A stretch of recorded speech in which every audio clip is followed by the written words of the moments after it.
Friends, N K academy 36 में आपका स्वागत है।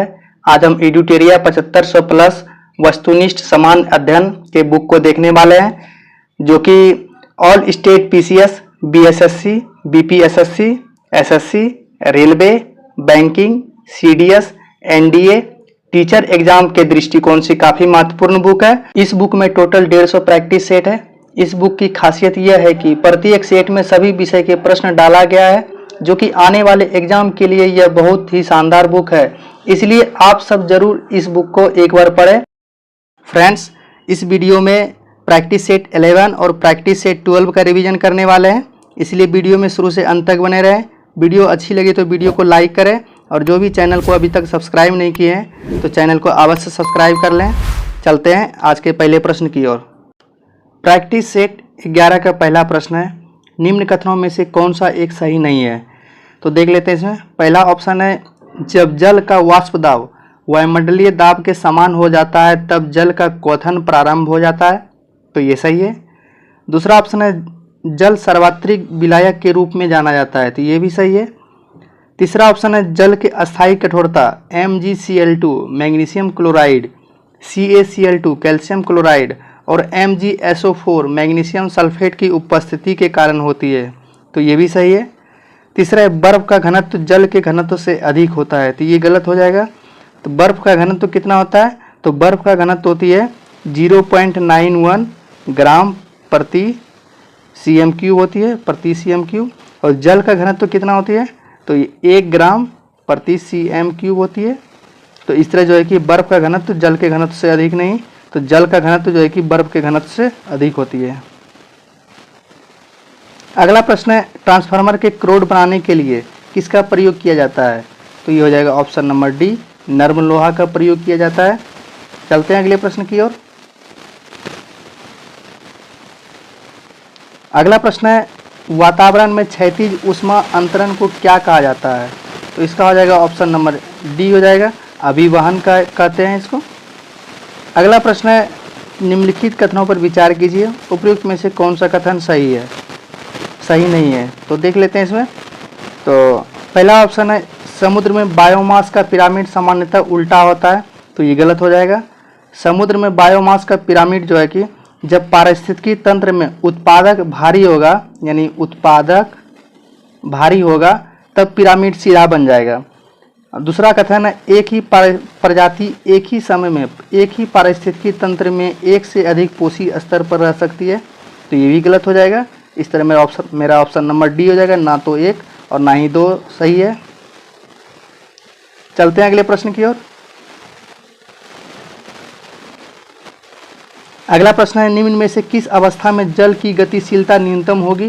तो इसका हो जाएगा ऑप्शन नंबर 1 हो जाएगा, बर्फ अवस्था में जल की गतिशीलता न्यूनतम होगी। अगला प्रश्न है, कोलेस्ट्रॉल में कौन सा इम्यूनोग्लोबिन प्रचुर मात्रा में होता है? तो ये हो जाएगा ऑप्शन नंबर डी, IgA। और माँ के दूध में भी IgA पाए जाते हैं, IgA इम्यूनोग्लोबिन A। अगला प्रश्न है, पाचन के संबंध में निम्न में से कौन सा क्रम सही है? तो इसका हो जाएगा ऑप्शन नंबर 1, तो मुख गुहा, उसके बाद ग्रसिका, फिर अमाशय, फिर क्षुद्रांग, उसके बाद बृहदांत्र। चलते हैं अगले प्रश्न की ओर। अगला प्रश्न है, कोशिका का वह बाह्यतम आवरण कौन सा है जो कोशिका के अवयवों को उसके बाह्य वातावरण से अलग करता है? तो ये हो जाएगा ऑप्शन नंबर 1, प्लाज्मा झिल्ली। अगला प्रश्न है, निम्नलिखित में से किस संघ के सदस्य मुक्त जीवन जीने वाले विशिष्ट समुद्री जीव होते हैं? तो ये हो जाएगा ऑप्शन नंबर बी, इकाइनोडर्मेटा। चलते हैं अगले प्रश्न की ओर। अगला प्रश्न है, लैंगिक प्रजननशील प्राणियों में समान गुण के वंशाणुओं के कितने प्रतिरूप मौजूद होते हैं? तो ये हो जाएगा ऑप्शन नंबर 1, 2।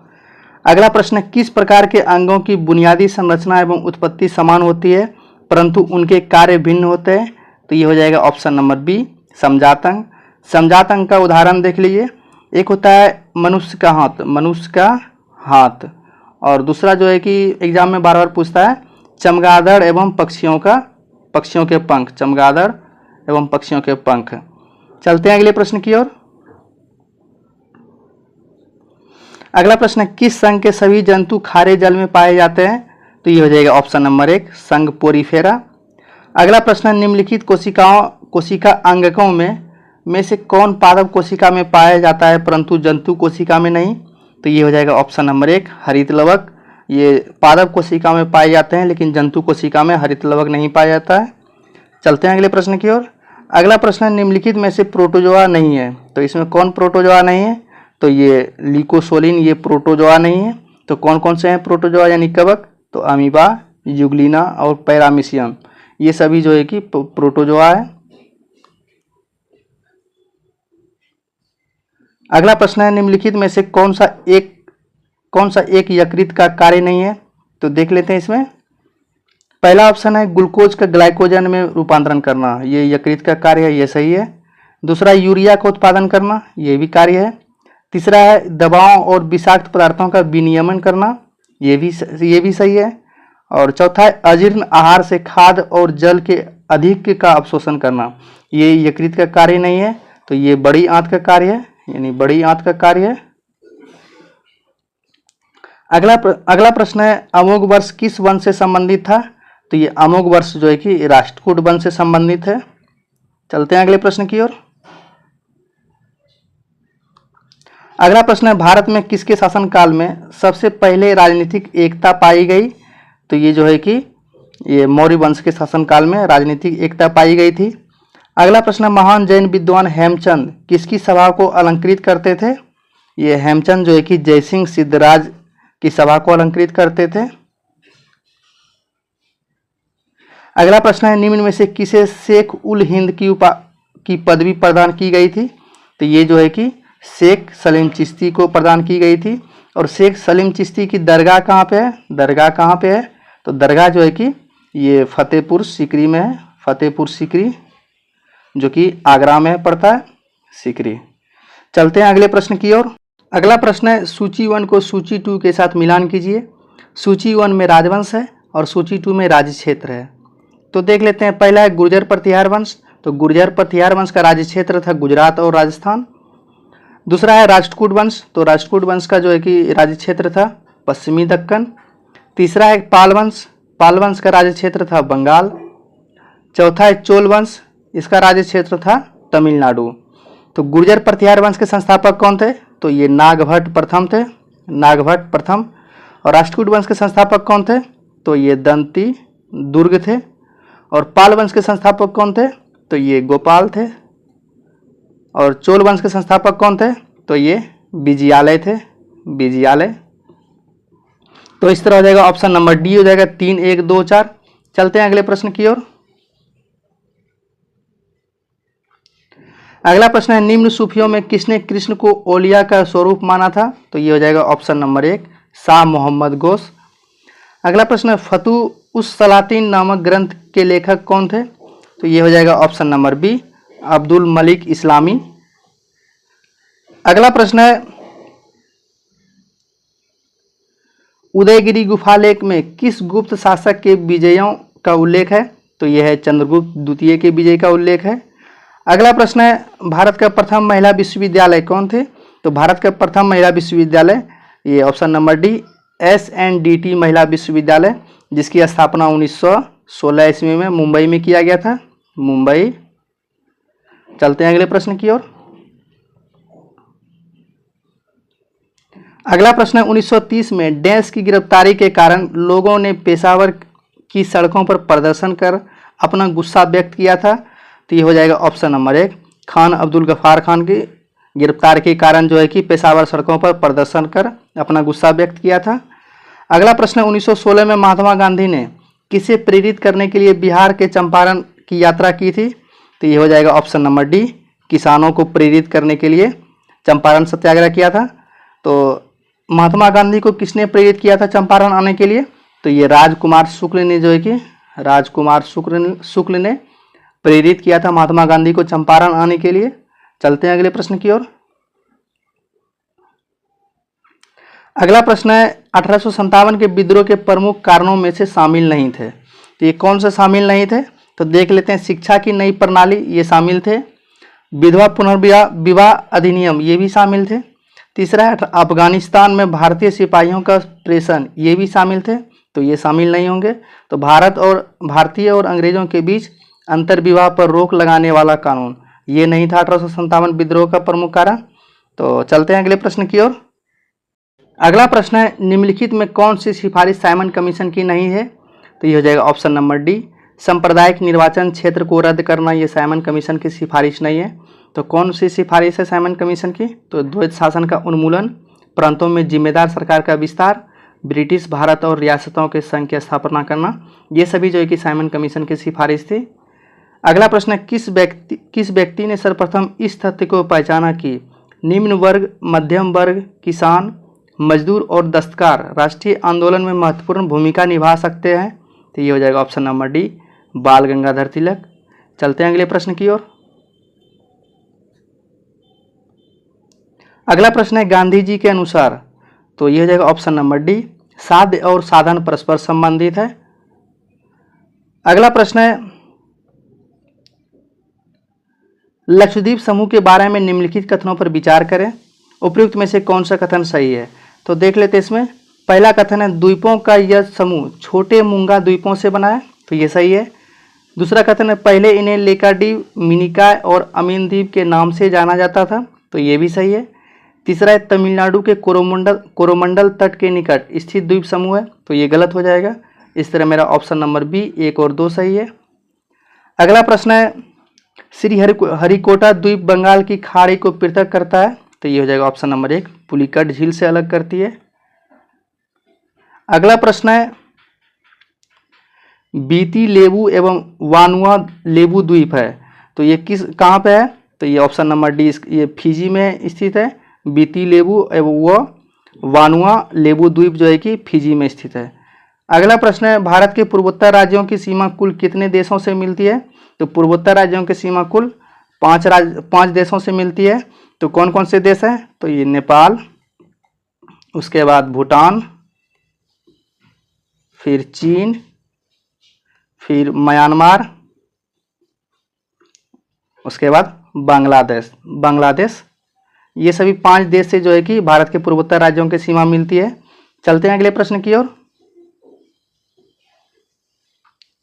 अगला प्रश्न है, राष्ट्रपति द्वारा नियुक्त अंतर्राज्यीय परिषद का प्रमुख कार्य क्या है? तो ये हो जाएगा ऑप्शन नंबर डी, उपयुक्त सभी। तो राज्यों के मध्य उत्पन्न विवादों की जांच करना और उन पर परामर्श देना, कुछ या सभी राज्यों के अथवा एक से अधिक राज्यों के शासन हित से संबंधित विषयों की जांच कर विचार विमर्श करना। ऑप्शन नंबर सी में उपयुक्त विषयों विशेषकर इनमें संबंधित नीति और कार्य के बेहतर समन्वय की सिफारिश करना, ये सभी जो है कि राष्ट्रपति द्वारा नियुक्त अंतर्राज्यीय परिषद का प्रमुख कार्य है। चलते हैं अगले प्रश्न की ओर। तो अगला प्रश्न है, भारतीय संघ के अंतर्गत किसी राज्य को मिलाने का अधिकार किसे है? तो ये संसद को है किसी राज्य को मिलाने का अधिकार। अगला प्रश्न है, लोकतंत्र में एक कार्टूनिस्ट का काम है कि वह कार्टूनों के जरिए अपने अधिकारों का प्रयोग आलोचना करने, व्यंग करने तथा राजनेता की गलतियों को ढूंढने के लिए करे।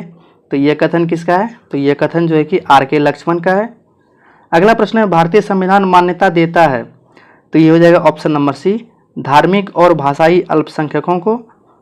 अगला प्रश्न है, निम्नलिखित में कौन जनता द्वारा प्रत्यक्ष रूप से नहीं चुना जाता है?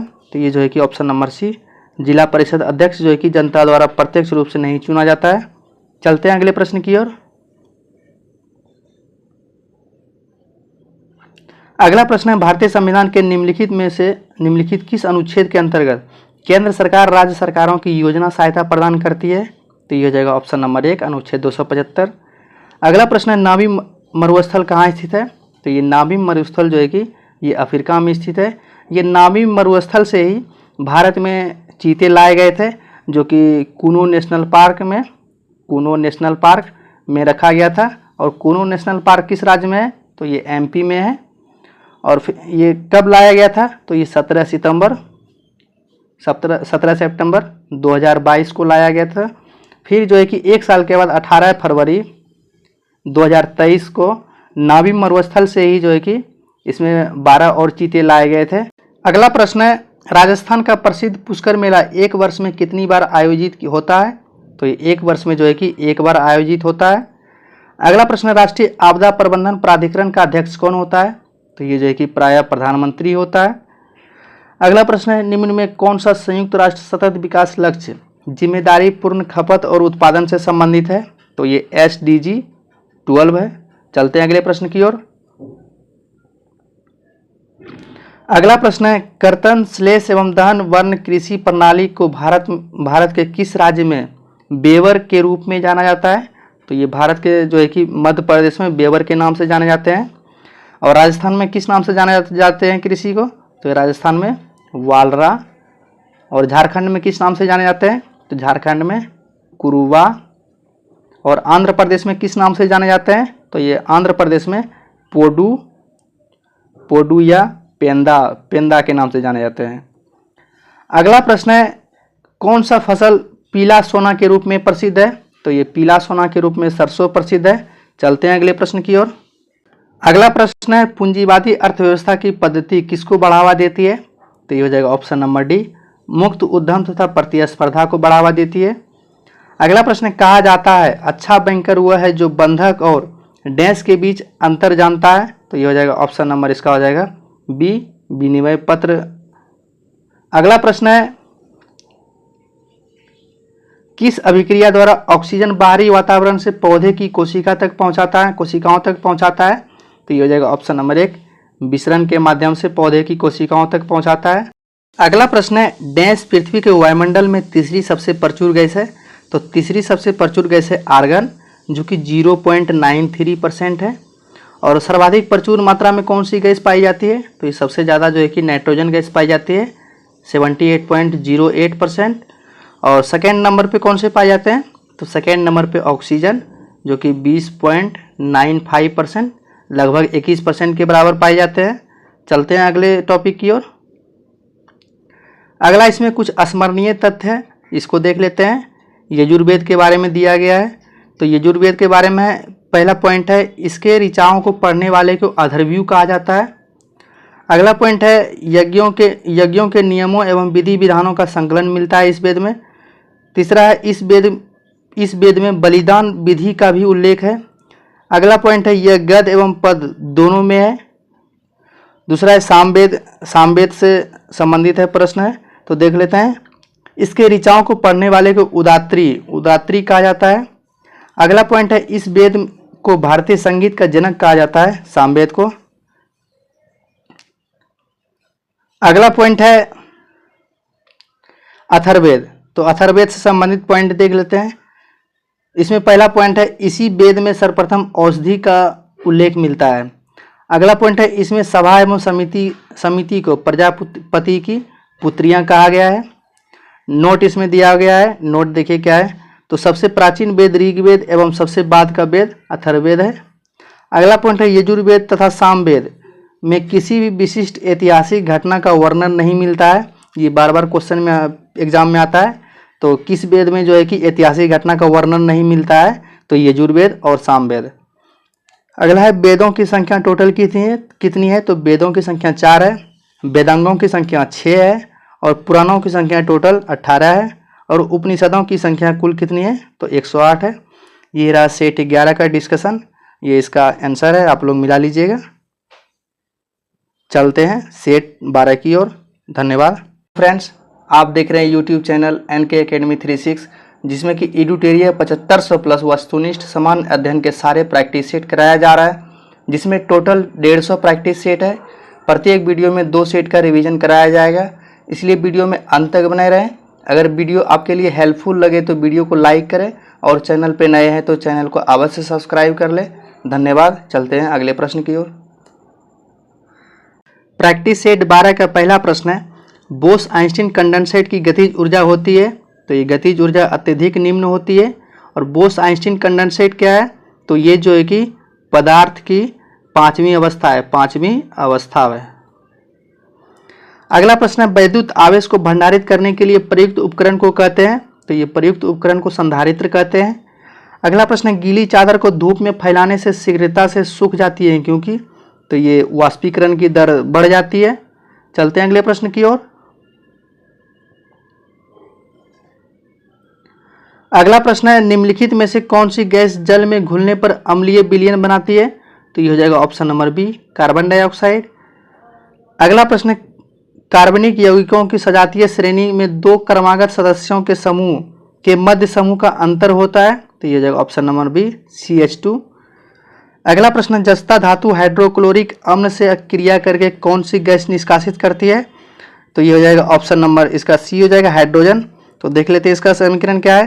तो Zn जिंक जो है कि HCl यानी 2HCl से अभिक्रिया करके क्या बनाती है? तो ये ZnCl2 यानी जिंक क्लोराइड बनाती है और प्लस ये हाइड्रोजन गैस जो है कि मुक्त करती है। चलते हैं अगले प्रश्न की ओर। अगला प्रश्न है, एथिल डाइब्रोमाइड को पेट्रोल में मिलाने पर क्या होता है?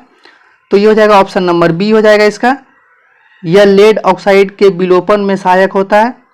अगला प्रश्न है, निम्न में से कहाँ पित्त द्वारा वसा का पायसीकरण अर्थात इमल्सीकरण होता है? तो ये हो जाएगा ऑप्शन नंबर सी, यकृत में जो है कि वसा का पायसीकरण होता है। अगला प्रश्न है, अर्धसूत्री विभाजन के फलस्वरूप समजात गुणसूत्रों के मध्य खंडों का आदान प्रदान कहलाता है? तो ये परगमन कहलाता है। चलते हैं अगले प्रश्न की ओर। अगला प्रश्न है, छोटी आंत से निकलने वाला कौन सा हार्मोन आंतरीय रस तथा अग्नाशय रस के स्राव को नियंत्रित करता है? तो ये हो जाएगा ऑप्शन नंबर सी, सेक्रेटिन। अगला प्रश्न है, अंतराली संयोजक उत्तक जोड़ता है? तो ये हो जाएगा ऑप्शन नंबर एक, आवरण को पेशियों से जोड़ती है। अगला प्रश्न है, ट्राइक्लोसन बैक्टीरिया और सूक्ष्मजीवीय प्रतिरोधी एजेंट है और मानव शरीर के डैश को प्रभावित करता है? तो ये हो जाएगा ऑप्शन नंबर एक, तंत्रिका तंत्र। एक बार फिर से देख लेते हैं, ट्राइक्लोसन बैक्टीरिया और सूक्ष्मजीव प्रतिरोधी एजेंट है और यह मानव शरीर को डैश से प्रभावित करता है? तो ये तंत्रिका तंत्र को प्रभावित करता है। चलते हैं अगले प्रश्न की ओर।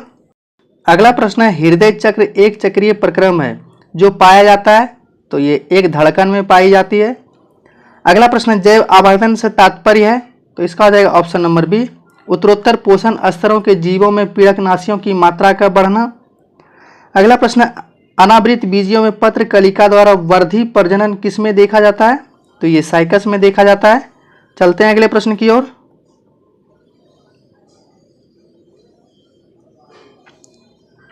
अगला प्रश्न है, अशोक को विश्व के महान सम्राटों में श्रेष्ठ इसलिए माना जाता है क्योंकि?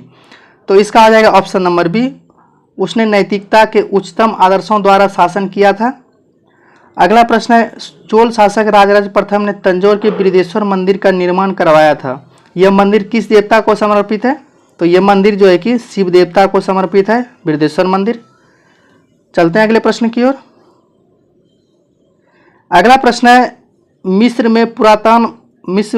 में पुरातन मम्मियों में धमनियां किस उचित परीक्षण के कारण अक्षुण्ण पाई जाती है? तो इसका हो जाएगा ऑप्शन नंबर सी, प्रत्यास्थ तंतु के कारण। अगला प्रश्न है, नीचे दिए गए कथनों पर विचार कीजिए, उपयुक्त कथन किसके संदर्भ में सही है? तो देख लेते हैं। पहला कथन है, उन्हें आंध्रभोज की उपाधि दी गई। दूसरा कथन है, उनके दरबार में 8 प्रसिद्ध तेलुगु कवि थे। तीसरा कथन है, उन्होंने नागलपुरम नामक नगर की स्थापना की। चौथा कथन है, उन्होंने एक महाकाव्य अमुक्त मालदय की रचना की। ये सभी जो है कि कृष्णदेव राय के बारे में सही है। अगला कथन है, अलाउद्दीन खिलजी के समय गयासुद्दीन तुगलक कहाँ का राज्यपाल था? तो ये पंजाब का राज्यपाल था। चलते हैं अगले प्रश्न की ओर। अगला प्रश्न है, किस सिख धर्म गुरु ने तरन तारण साहिब की स्थापना की थी? तो ये गुरु अर्जुन देव ने किया था और गुरु अर्जुन देव सिखों के 5वें गुरु थे और गुरु गोविंद सिंह सिखों के 10वें गुरु थे। गुरु रामदास सिखों के 4थे गुरु थे, 4th नंबर के, और गुरु नानक जो है कि ये सिखों के प्रथम गुरु थे। अगला प्रश्न, अवध में हुए एका आंदोलन का मुख्य उद्देश्य क्या था? तो ये जो है कि इसका मुख्य उद्देश्य था ऑप्शन नंबर सी, लगान का नगद में परिवर्तन। तो अवध में एका आंदोलन कब हुआ था? तो अवध में एका आंदोलन 1920 से 1922 के बीच चित्तौड़ में हुआ था। अगला प्रश्न है, निम्न में किस साहित्य कृति के कुछ अंश 2.5 दिन का झोपड़ा नामक वस्तु कृति में से मिलते हैं? तो ये हो जाएगा ऑप्शन नंबर सी, हैरिकेली नाटक। और 2.5 दिन का झोपड़ा का निर्माण किसने करवाया था? तो ये कुतुबुद्दीन ऐबक ने किया था, कुतुबुद्दीन ऐबक। और 2.5 दिन का झोपड़ा पहले क्या था? एक जो है कि ये विद्यालय था। अगला प्रश्न है, भारतीय राष्ट्रीय कांग्रेस के बारे में निम्नलिखित कथनों पर विचार कीजिए। उपयुक्त में से कौन सा कथन सही है? तो देख लेते हैं इसमें। पहला है कि सरोजिनी नायडू कांग्रेस की अध्यक्ष बनने वाली पहली महिला थी, तो ये गलत हो जाएगा। सरोजिनी नायडू नहीं, कांग्रेस की अध्यक्ष बनने वाली प्रथम महिला थी एनी बेसेंट। दूसरा कथन है जब CR दास कांग्रेस के अध्यक्ष बने तब वे जेल में थे, तो ये सही है। तीसरा कथन है A.O. ह्यूम कांग्रेस के अध्यक्ष बनने वाले पहले ब्रिटिश नागरिक थे, तो ये गलत हो जाएगा। A.O. ह्यूम नहीं, ये जॉर्ज यूल थे जो कि 1888 ईस्वी में इलाहाबाद में बने थे। अगला कथन है, चौथा कथन है 1894 में अल्फ्रेड वेब कांग्रेस के अध्यक्ष थे, तो ये भी सही है। तो इस तरह हो जाएगा 2 और 4 सही है, तो ऑप्शन नंबर बी हो जाएगा। चलते हैं अगले प्रश्न की ओर। अगला प्रश्न है भारत श्रमजीवी नामक मासिक पत्रिका का प्रकाशन किसने किया था? तो ये जो है कि प्रकाशन ऑप्शन नंबर 1 हो जाएगा, शशिपाद बनर्जी ने किया था। और ये कब किया था? तो ये 1870 ईस्वी में किया था। ये जो है कि यह पत्रिका मजदूरी की प्रथम पत्रिका थी। ये जो है कि भारत श्रमजीवी जो है कि ये मजदूरों की प्रथम पत्रिका थी। अगला प्रश्न है फ्रेजर आयोग का संबंध निम्नलिखित में से किससे है? तो ये हो जाएगा ऑप्शन नंबर 1 पुलिस सुधार से है। तो फ्रेजर आयोग कब आया था? तो फ्रेजर आयोग जो है कि 1902 ईस्वी में लॉर्ड कर्जन के समय आया था, लॉर्ड कर्जन के समय। अगला प्रश्न है अलीपुर षड्यंत्र केस में अरविंद घोष का बचाव निम्न में किसने किया था? तो ये अरविंद घोष का बचाव जो है कि चित्तरंजन दास ने किया था, ऑप्शन नंबर 1। चलते हैं अगले प्रश्न की ओर। अगला प्रश्न है सूची 1 को सूची 2 के साथ मिलान कीजिए। इधर सूची 1 है, एक साइड सूची 2 है। सूची 1 में भारतीय राष्ट्रीय कांग्रेस की प्रथम भारतीय महिला कौन थी? तो ये सरोजिनी नायडू हो जाएगी, option number 4। Option number B में जालियांवाला बाग हत्याकांड के समय भारत का वायसराय कौन थे? तो ये जालियांवाला बाग हत्याकांड कब हुआ था? ये 13 अप्रैल 1919 को हुआ था। और इस समय वायसराय कौन थे? तो लॉर्ड चैम्सफोर्ड थे, तो इसका 1 हो जाएगा। ऑप्शन नंबर सी में है 1935 में स्थापित संघीय न्यायालय के प्रथम मुख्य न्यायाधीश कौन थे? तो ये जो है कि ऑप्शन नंबर ये 2 नंबर हो जाएगा, Sir Maurice Gwyer. Option number D में है 1882 में गठित इंडियन एजुकेशन कमीशन के अध्यक्ष कौन थे? तो ये W हंटर थे। तो इसमें हो जाएगा आपका ये 4, ए का 4 हो जाएगा, और बी का 1 हो जाएगा, और सी का 2 हो जाएगा, और डी का 3 हो जाएगा। तो इस तरह ऑप्शन नंबर बी में है। चलते हैं अगले प्रश्न की ओर। अगला प्रश्न है निम्नलिखित को काल क्रमानुसार लिखिए। तो देख लेते हैं इसमें। पहला है नौजवान भारत सभा की स्थापना। तो नौजवान भारत सभा की स्थापना 1926 ईस्वी में भगत सिंह के द्वारा किया गया था, भगत सिंह। दूसरा है रानी गिडालू को आजीवन कारावास। तो इसको आजीवन कारावास 1932 ईस्वी में दिया गया था। तीसरा है प्रांतीय स्वायत्तता की अधिनियम। तो ये जो है कि 1935 ईस्वी में आया था। और चौथा है नौसेना विद्रोह। तो नौसेना विद्रोह कब हुआ था? तो ये 18 फरवरी 1946 को हुआ था बॉम्बे में। तो इस तरह मेरा ऑप्शन नंबर हो जाएगा 1, 2, 3, 4। तो ऑप्शन नंबर ए में है। अगला प्रश्न अखिल भारतीय किसान महासभा सर्वप्रथम कहाँ आयोजित की गई? तो ये जो है कि लखनऊ में 1936 ईस्वी में किया गया था। चलते हैं अगले प्रश्न की ओर। अगला प्रश्न है निम्नलिखित युग्मों पर विचार कीजिए। एक साइड प्रसिद्ध स्थान है और दूसरे साइड नदी है। तो पहला कथन है पंढरपुर। तो पंढरपुर जो है कि चंद्रभागा नदी पर बसा हुआ है, ठीक है। दूसरा है तिरुचिरापल्ली, ये जो है कि कावेरी नदी पर है, तो ये भी सही है। तीसरा है हम्पी जो है कि ये मालप्रभा नदी पे नहीं है, तो ये हम्पी कहाँ है? ये तुंगभद्रा नदी पे है, तुंगभद्रा। और हम्पी किस राज्य में है? तो हम्पी जो है कि कर्नाटक में है। तो इस तरह मेरा 1 और 2 सही है, तो ऑप्शन नंबर 1 हो जाएगा। अगला प्रश्न है निम्नलिखित में से कौन सा युग्म सुमेलित नहीं है? तो देख लेते हैं। पहला ऑप्शन है रोहतांग दर्रा हिमाचल प्रदेश, ये सही है। दूसरा है देवसा दर्रा जम्मू कश्मीर, ये जम्मू कश्मीर में नहीं है, तो ये कहाँ पे है? ये HP हिमाचल प्रदेश में है। तीसरा है माना दर्रा उत्तराखंड, ये सही है। चौथा है नाथुला दर्रा सिक्किम, ये भी सही है। चलते हैं अगले प्रश्न की ओर। अगला प्रश्न है मालना घाटी निम्नलिखित में से किस राज्य में अवस्थित है? तो ये मालना घाटी कहाँ पे है? तो ये HP हिमाचल प्रदेश में है। अगला प्रश्न है ओजस डेल सलाडो ज्वालामुखी शिखर निम्नलिखित में से किस देश में से संबंधित है? तो ये ओजस डेल सलाडो ज्वालामुखी ये जो है कि चिली से संबंधित है। चलते हैं अगले प्रश्न की ओर। अगला प्रश्न है, संघीय प्रणाली का निम्नलिखित में से कौन सा लक्षण भारतीय राजनीतिक प्रणाली में नहीं पाया जाता है? तो ये हो जाएगा ऑप्शन नंबर 1 दोहरी नागरिकता। तो देख लेते हैं कौन कौन से संघीय प्रणाली के अंतर्गत आते हैं। तो संविधान की सर्वोच्चता, परिसंघ और राज्य सरकारों के बीच शक्ति का वितरण, संविधान के निर्वाचन में न्यायालयों का प्राधिकार, ये सभी जो है कि संघीय प्रणाली के अंतर्गत आते हैं।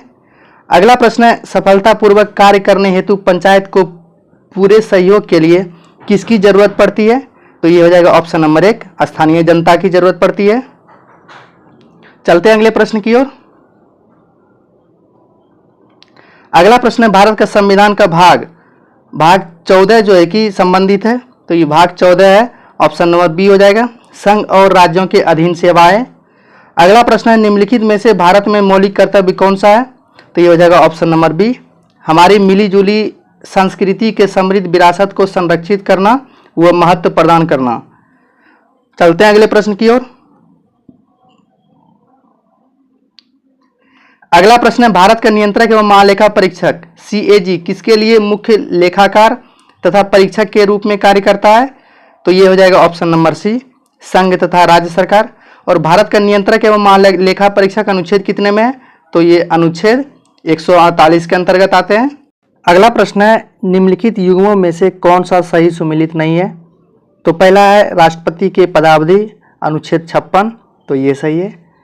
दूसरा है राज्यपाल का शपथ अनुच्छेद 159, तो ये भी सही है। राज्यपाल की नियुक्ति कितना में है? तो नियुक्ति जो है कि अनुच्छेद 157 के अंतर्गत है।